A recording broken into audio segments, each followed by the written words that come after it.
ചേട്ടാ നമസ്കാരം. നമസ്കാരം.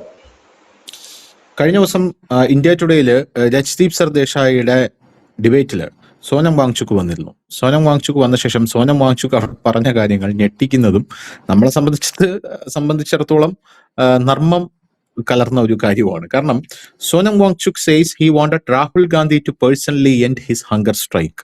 His wife Geetanjali also try to make it happen. അതായത് എങ്ങനെയെങ്കിലും നിരാഹാരം അവസാനിപ്പിക്കാൻ കിടക്കുന്ന സോനം വാങ്ചുക്കിന് രാഹുൽ ഗാന്ധിയുടെ ഒരു സാന്നിധ്യത്തിൽ ആ നിരാഹാരം അവസാനിപ്പിക്കണമെന്നായിരുന്നു ഇദ്ദേഹത്തിന്റെ ആഗ്രഹം. അങ്ങനെ സോനം വാങ്ചുക്കിന്റെ ഭാര്യ ഗീതാഞ്ജലി ആങ്മോ ഇവർ രാഹുൽ ഗാന്ധിയെ കാണാനും രാഹുൽ ഗാന്ധിയുമായിട്ട് ബന്ധപ്പെടാനും ശ്രമിച്ചു. പക്ഷേ രാഹുൽ ഗാന്ധി തിരിഞ്ഞു നോക്കിയില്ല. But they received no positive response.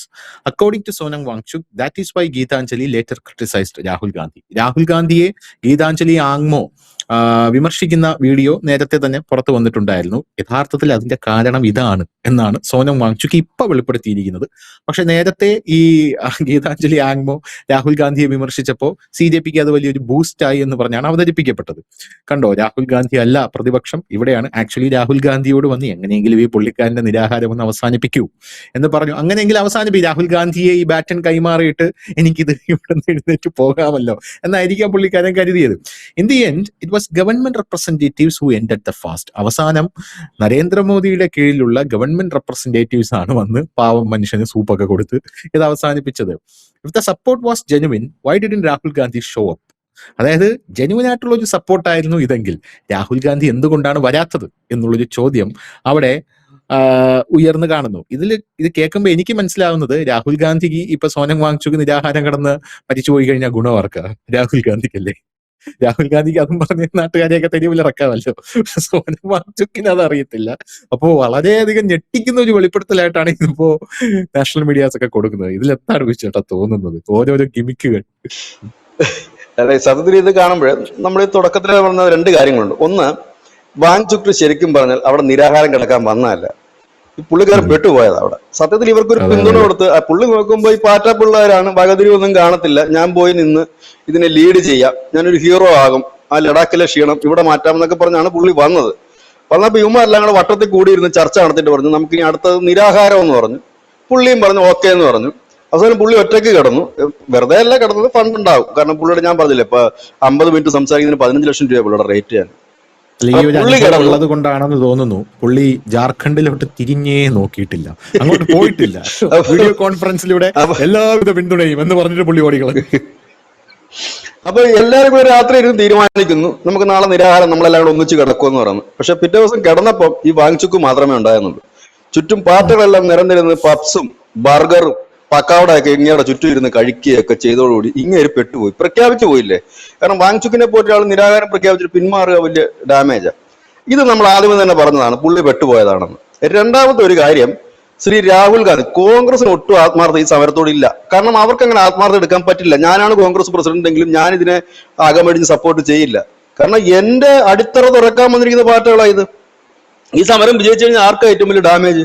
പ്രതിപക്ഷത്തിനായ damage, കോൺഗ്രസിനാ damage, BJPക്ക് അല്ല. കാരണം പ്രതിപക്ഷത്തിന് അതിന് കഴിയാത്തത് കൊണ്ടാണല്ലോ പാർട്ടികൾ സമരത്തിലേക്ക് വന്നത്. ആളുകൾ അപ്പൊ രാഹുൽ ഗാന്ധിക്ക് പകരം ഈ അഭിജിത് ദീപ്കയെ കാണേണ്ടി വരും. ഇത് രാഹുൽ ഗാന്ധിക്ക് നന്നായിട്ടറിയാം, പുള്ളി ഒരു ബുദ്ധിമാനായ മനുഷ്യനാണ്.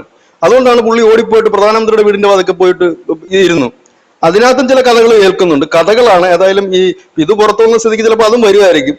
കേന്ദ്രവുമായിട്ട് അത് പാർട്ടികൾ പറഞ്ഞു കേട്ടോ, അത് കേന്ദ്രവുമായിട്ട് അഡ്ജസ്റ്റ്മെന്റിലാണ് രാഹുൽ ഗാന്ധിയും പ്രിയങ്കയും കൂടെ പോയിട്ട് അവിടെ പോയി ഇരുന്നതെന്നാണ് പറയുന്നത്. ഈ പ്രധാനമന്ത്രിയുടെ വസതിക്ക് സമീപം, സാധാരണഗതി പ്രധാനമന്ത്രിയുടെ വസതിക്ക് സമീപം പോകാൻ കഴിയില്ല, ഭയങ്കര ഹൈ സെക്യൂരിറ്റി ഉള്ളത്. ഹൈ സെക്യൂരിറ്റി എന്ന് പറയാൻ മറ്റൊരു കാര്യം കൂടെ ഉണ്ട്, നമ്മുടെ ഈ ഫോറിൻ ഡെലിഗേറ്റ്സ് ഒക്കെ വന്നു കഴിഞ്ഞാലും സഞ്ചരിക്കേണ്ട വഴിയും കൂടെ ആകും. അപ്പൊ അവിടെ ഈ പുള്ളിക്കാരൻ പോയിരുന്നു ഭയങ്കരമായിട്ട് ഒരു സംഭവം നടത്തിയില്ലേ. പുള്ളി അവിടെ ചെന്ന് ഇരുന്ന് ഒരു മണിക്കൂർ 1.5 മണിക്കൂർ കഴിയുമ്പോൾ പിന്നെ കേന്ദ്രമന്ത്രി വരികയാണ് അവിടെ. ഏതാ? രാഹുൽ ഗാന്ധി ഈ ഉപരോധിക്കുന്നിടത്തേക്ക്. ചരിത്ര സംഭവം എവിടെയെങ്കിലും കണ്ടിട്ടുണ്ടോ അത്? ഈ കേരളത്തിൽ കണ്ടിട്ടുണ്ടോ നിങ്ങൾ? നമ്മുടെ ഒരു പഞ്ചായത്തിലെങ്കിലും കണ്ടിട്ടുണ്ടോ അത്? പഞ്ചായത്തിന്റെ വാതിക്കലൊക്കെ ഉപരോധം പ്രഖ്യാപിക്കുമ്പോൾ പഞ്ചായത്ത് പ്രസിഡന്റോ ആരെങ്കിലും ഓടി വന്ന് സംസാരിക്കുന്ന നിങ്ങൾ കണ്ടിട്ടുണ്ടോ? ഇല്ല. ഇവിടെ കേന്ദ്രമന്ത്രി വരുന്നു രാഹുൽ ഗാന്ധി അടുത്ത്, രാഹുൽ ഗാന്ധിയുമായി ഭയങ്കരമായി ചർച്ച നടത്തുന്നു. മാധ്യമങ്ങളൊക്കെ പറയുന്നു സംഭവം രാഹുൽ ഗാന്ധി അവിടെ ഒരു ഇമേജ് ക്രിയേറ്റ് ചെയ്തു. ഇവിടെ പാർട്ടികൾക്ക് കാര്യം മനസ്സിലായത് എന്താ സംഭവം എന്നുള്ളത്. കിടന്നു പോയി. പിന്നെ രണ്ടാമത് പുള്ളി ഒരു സമരം നടത്തി. എങ്ങോട്ടാണ് സമരം നടത്തി? അദ്ദേഹം ജന്തർ മന്ദിറിലേക്കൊന്നും വന്നിട്ടേ ഇല്ല, അവിടെ സമരത്തിനും ഇരുന്നിട്ടില്ല. പുള്ളി രണ്ടാമത് നടത്തിയത് ഗാന്ധിയുടെ സ്മൃതി മണ്ഡപത്തിലേക്കാണ് നടത്തിയത്. 23 മിനിറ്റ് അവിടെ ഇരുന്നു, തിരിച്ചുപോയി. ഇത് രണ്ട് കാര്യം. കോൺഗ്രസ് എടുത്ത സ്റ്റാൻഡും രാഹുൽ ഗാന്ധി എടുത്ത സ്റ്റാൻഡും 100% ശരിയാണ്. കാരണം അവർക്ക് പാർട്ടി സമരത്തെ പിന്തുണയ്ക്കേണ്ട കാര്യമില്ല. കാരണം അവരൊരു പാർട്ടിയാണ്, രാജ്യത്ത് മുഴുവൻ ഉള്ളൊരു പാർട്ടി. അവർക്ക് വേണമെങ്കിൽ ഈസി ആയിട്ട് സമരം ചെയ്യാൻ പറ്റും ഇന്ത്യ മുഴുവൻ. അപ്പൊ അവർ ഇതിൻ്റെ അകത്ത് പോയിട്ട് അവർക്ക് മൈലേജ് ഉണ്ടാക്കി കൊടുക്കില്ല. ഈ രണ്ട് കാര്യം. രണ്ടാമത്തെ കാര്യം, വാങ്ചുക്ക് പറഞ്ഞതിൽ നിന്ന് എനിക്ക് മനസ്സിലാകുന്ന കാര്യം എന്താണെന്ന് വെച്ച് കഴിഞ്ഞാൽ, ഞാൻ പട്ടിണി കിടന്ന് ചാകാൻ പോയപ്പോ രാഹുൽ ഗാന്ധിയെ കാണാൻ പോയി, അദ്ദേഹം തിരിഞ്ഞു നോക്കിയില്ല, ഒടുവിൽ മോദി തന്നെ വേണ്ടി വന്നു എന്റെ ജീവൻ രക്ഷിക്കാൻ എന്നുള്ളതാണ് അദ്ദേഹം പറഞ്ഞതിന്റെ പച്ച മലയാളം അല്ലേ. അതായത് ഇപ്പം മോദിയും ഈ നദ്ദയും ടീമും കൂടെ ആണ് വന്നത്. ഇവര് വന്നില്ലായിരുന്നെങ്കിൽ പട്ടിണി കിടന്ന് ഈ മനുഷ്യൻ ചത്തുപോയ ധനുഷ് പറഞ്ഞ കറക്റ്റാ. ഈ രാഹുൽ ഗാന്ധി ഇങ്ങനെ രക്തസാക്ഷിയാക്കി വെച്ചിട്ട് നടന്നേനെ. സഖാക്കൾക്ക് ഒരു രക്തസാക്ഷിയെ കിട്ടിയേനെ, പാർട്ടികൾക്ക് ഒരു ആജീവനാന്തകാല രക്തസാക്ഷിയെ കിട്ടിയേനെ. വാങ്ചുക്ക് പെട്ടു, എല്ലാരും കൈയൊഴിഞ്ഞു. ഏതായാലും നരേന്ദ്രമോദിക്ക് മനസ്സിലാകുന്നുണ്ട് കാര്യങ്ങൾ. നരേന്ദ്രമോദി പറഞ്ഞിട്ടുണ്ടാകും, ഇവിടെ പാവം പിടിച്ച മനുഷ്യനെ പട്ടിണിക്കിട്ട് കൊല്ലല്ലേ, ഒന്ന് പോകുമെന്ന് പറഞ്ഞുകൊണ്ടായിരിക്കും ജെ പി നദ്ദൻ ടീം അവിടെ വന്നു, പെട്ടെന്ന് തന്നെ സൂപ്പ് കൊടുക്കുന്നു, സംഭവം തീരുന്നു. അതിനുശേഷം ധനുഷ് ശ്രദ്ധിച്ചോ, ഏതെങ്കിലും ഒരു മാധ്യമത്തിൽ പിന്നെ വാങ്ചുക്കിനെ കുറിച്ച് എന്തെങ്കിലും വാർത്ത വന്നോ? പാർട്ടികൾ എവിടെങ്കിലും ഈ വാങ്ചുക്കിനെ പിന്നീട് പറയുന്നത് കേട്ടോ? ഇല്ല, പോയി, കുറച്ച് പോയി കേട്ടിട്ടില്ല. അതിനുശേഷം എനിക്ക് അറിഞ്ഞുകൂടാ, ജീവൻ രക്ഷിച്ചതിന്റെ നന്ദി സൂചകമായിട്ടാണോ എന്ന് അറിഞ്ഞുകൂടാ. വാങ്ചുക്ക് എവിടെ പോയാലും നരേന്ദ്രമോദിയെ പുകഴ്ത്തുകയാണ്. നരേന്ദ്രമോദിയുടെ ഇൻഫ്രാസ്ട്രക്ചർ, അദ്ദേഹം കൊണ്ടുവന്ന കാര്യങ്ങൾ നിങ്ങൾ നോക്കൂ. ഈ പാറ്റകള് വാങ്ചുക്കിനെ സമ്പൂർണ്ണമായിട്ടും കൈയൊഴിഞ്ഞ ഒരു മട്ടാണ് കേട്ടോ. കാരണം ഈ ധർമ്മേന്ദ്ര പ്രധാന്റെ രാജിവെച്ചതിന്റെ ഫുൾ ക്രെഡിറ്റും ഈ സൗരവ് ദാസിനും ഈ അഭിജിത് ദീപ്കെയും ഒക്കെ എടുത്ത് ഇവര് പാർട്ടി അടിച്ച് നടക്കുകയാണ്. ഒരിടത്ത് പോലും പിന്നീട് ഇവര് സോനം വാങ്ചുക്കിന്റെ പേര് പറയുന്നത് നമ്മൾ കേട്ടു. നമ്മുടെ മാധ്യമങ്ങൾ കൊടുത്തോ? നമ്മുടെ മാധ്യമങ്ങൾ ആരെങ്കിലും ഈ വാർത്ത കൊടുത്തോ? പിന്നെ വാങ്ചുക്കിനെ ഞാൻ അംഗീകരിക്കുന്നു. കാരണം എന്താ പറയാ, പട്ടിണി നടത്തും ചാകാൻ പോയപ്പോ സൂപ്പ് കൊണ്ടുവന്നൊരു മനുഷ്യനെ ഇപ്പോഴും ഓർക്കുന്നുണ്ടല്ലോ അദ്ദേഹം. ധനുഷ് പറഞ്ഞില്ല അദ്ദേഹം എവിടെ ചെന്നാലും മോദിയെ പുകഴ്ത്തുന്നുണ്ടെന്ന്. ഇല്ലായിരുന്നെങ്കിൽ അവസ്ഥ മോദി കൂടെ കൈ ഒഴിഞ്ഞിരുന്നത് എന്ത് സംഭവിച്ചേനെ? ഇവന്മാർക്കൊക്കെ ഒരു രക്തസാക്ഷിയെ കിട്ടേനെ. പുള്ളിയുടെ കുടുംബവും ഒക്കെ പെട്ടുപോയേനെ, കുടുംബം എല്ലാം അന്യമായി പോയി. അപ്പൊ ഇതിൽ നിന്നാണ് പറയുന്നത്, അത് യാഥാർത്ഥ്യമാണ് പറയുന്നത്. അതുകൊണ്ടാണ് ഞാൻ പറയുന്നത്, ഇനി ഒരു പാറ്റാ സമരം, ആ സമരത്തിന്റെ ഏറ്റവും വലിയ മൈലേജ് എന്തായിരുന്നു അറിയോ? പാറ്റാ സമരത്തിന്റെ അത് ലോകം മുഴുവൻ ശ്രദ്ധിക്കാനും വലിയ മൈലേജ് കിട്ടാനും കാരണം ഈ വാങ്ചുക്ക് നിരാഹാരം കടന്നില്ലായിരുന്നെങ്കിൽ ഈ സമരം ക്ലച്ച് പിടിക്കുകയില്ലായിരുന്നു. ഇവന്മാരെ ആർക്കറിയാം? ഇതിനകത്തുള്ള ഈ പാറ്റകളെ ആർക്കും അറിയത്തില്ല. കുറച്ച് കൊച്ചുപിള്ളേർക്ക് അറിയാമായിരിക്കും ഇവന്മാര് വന്നിട്ട് ഈ റീലിടുന്നുണ്ട്, അല്ലാതെ വേറെ ആർക്കും അറിയത്തില്ല. അപ്പം ഈ പറയുന്ന വാങ്ചുക്കിനെ വെച്ച് ഇവന്മാർ മുതലെടുത്തു. ഒടുവിൽ അങ്ങനെ കൊല്ലാനുള്ള ശ്രമമാണ് ഇവന്മാർ നടത്തിയെന്നാണ് എനിക്കിപ്പോ തോന്നുന്നത്. പിടിച്ച് കിടത്തി അല്ലെ, അതാണ് തോന്നുന്നത്. സത്യത്തിൽ മോദി ഇടപെട്ടില്ലായിരുന്നെങ്കിൽ ആ പാവം പിടിച്ചും ചത്തുപോയതിന് ഇപ്പൊ അങ്ങനെ വായിന്ന് തന്നെ വരുന്നില്ല. ഞാൻ അന്നേ പറഞ്ഞു, തുടങ്ങിയപ്പോഴേ ഞാൻ പറഞ്ഞു, ഈ വാങ്ചുക്ക് നിരാഹാരം കിടക്കാൻ വന്നതല്ല. പുള്ളി അവിടെ തട്ടിമുട്ടി എന്നിട്ട് ഈ പിള്ളേരെയൊക്കെ നിയന്ത്രിച്ച് അവിടെ ഒരു ഹീറോ ആകാൻ വന്നവനാണ്. ആ പിള്ളേര് എല്ലാരും കൂടി ഇങ്ങനെ പിടിച്ച് അവിടെ കിടത്തി, നിരാഹാരം പെട്ടു. രണ്ടാമത്തെ കാര്യം, രാഹുൽ ഗാന്ധിക്ക് സമരത്തിന് യാതൊരു ആത്മാർത്ഥവും ഇല്ല. കാരണം ആത്മാർത്ഥം കാണിക്കേണ്ട കാര്യമില്ല. CPM-ന്റെ കാര്യം അതിൽ ഒരു ഗതിയും പരഗതിയില്ല, ഡൽഹിയിലൊന്നും ഇല്ല, ആകപ്പാടെ ഒരു പണിയില്ല, 3-4 അവിടെ പോയി ഇരിക്കുന്നു എന്നുള്ളത് അവരുടെ ഒരു സ്ഥിരം പരമ്പരാഗത രീതിയാണ്. എവിടെ കുത്തിത്തിരിപ്പുണ്ടെങ്കിലും അവർ കാണും, പ്രത്യേകിച്ച് റോളല്ല. പക്ഷെ കോൺഗ്രസ് അങ്ങനെയല്ല. ഈ സമരത്തിൽ അവർക്ക് പങ്കെടുത്തു കഴിഞ്ഞാൽ അവരുടെ പണ്ട് ആം ആദ്മി കയറി വന്നപ്പോൾ ആരാ തകർന്നത്? ധനുഷ്, കോൺഗ്രസ് തകർന്നത്. അവിടെ ഏറ്റവും ഉറച്ചക്കൊട്ട പഞ്ചാബ് വരെ അവർക്ക് പോയില്ല. ഈ പാർട്ടികളെ സപ്പോർട്ട് ചെയ്തിട്ട് വേണം. രാഹുൽ ഗാന്ധിക്ക് ഇപ്പൊ 27% പേരുടെ പിന്തുണയുണ്ട്. രാഹുൽ ഗാന്ധി പാർട്ടികളെ സപ്പോർട്ട് ചെയ്ത് കഴിഞ്ഞാൽ അടുത്ത അഭിജിത് ദീപ്കെ ആയിരിക്കും പിന്നെ ആൾക്കാർ അങ്ങനെ കാണുന്നത്. അതൊന്നും രാഹുൽ ഗാന്ധിയൊക്കെ ഭയങ്കര ബുദ്ധിമാന്മാരാണ്. രാഹുൽ ഗാന്ധി മാത്രം കോൺഗ്രസ് അത് കൈ കൊടുക്കത്തൊന്നുമില്ല. അതാണ് അതിനകത്ത് യാഥാർത്ഥ്യം. അതായാലും എനിക്കത് കണ്ടപ്പോൾ ഒരുപാട് ചിരിയും വന്നു, വിഷമവും വന്നു, പിന്നെ ഇവന്മാരുടെ ദേഷ്യവും വന്നു. കാരണം വെച്ചാൽ ഈ ഒരുത്തിനെ പെരുവഴിയിലാക്കിയിട്ട് മുങ്ങിക്കളയുക. ഇവന്മാരെല്ലായിടത്തും തന്നെ ചെയ്തിരിക്കുന്നത്. കേസിൽ ഒരുപാട് പേര് പെട്ടിട്ടുണ്ട്, ഇവന്മാരും മിണ്ടിയിട്ടില്ല. രണ്ടാമത്തെ കാര്യം, തല്ല് കൊണ്ടിട്ടുണ്ടെന്ന് ഇവന്മാർ തന്നെ പറയുന്നു.